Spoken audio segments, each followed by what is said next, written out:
In less than 8 hours, the polls will open in the Metro East for the Illinois primary. And one of the most heated races is the Republican primary contest between Congressman Rodney Davis and Congresswoman Mary Miller.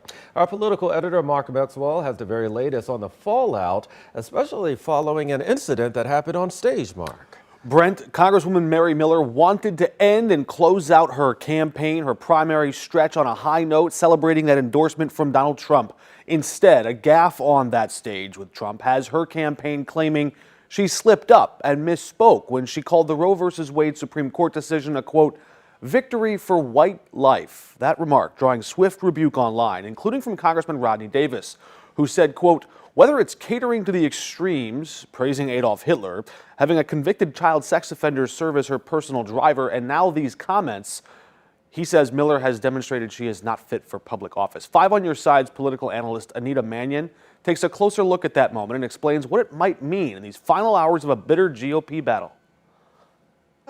I want to thank you for the historic victory for white life in the Supreme Court yesterday. She didn't correct it in the moment, only kind of corrected it when she was called out later. And I think some of the other missteps that she's had in the past and issues that she's apologized for, referencing Hitler in a speech, the issue her husband had to apologize for being parked at the Capitol with a 3%er decal on his truck. I think all of these things sort of set the stage to make this particular language really a dog whistle for a lot of voters and make some people think that it's more intentional than unintentional.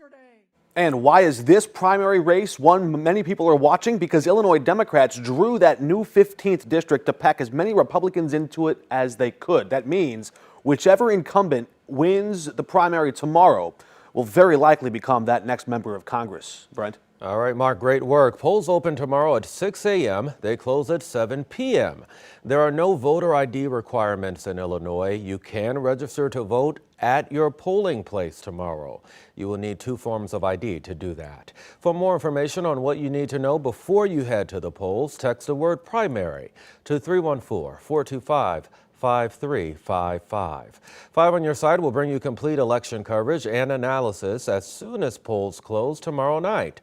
Join us on 5 Plus beginning at 7 p.m. You can download it for free on your Roku or Amazon Fire TV. We'll also have full results and reaction tomorrow night at 10.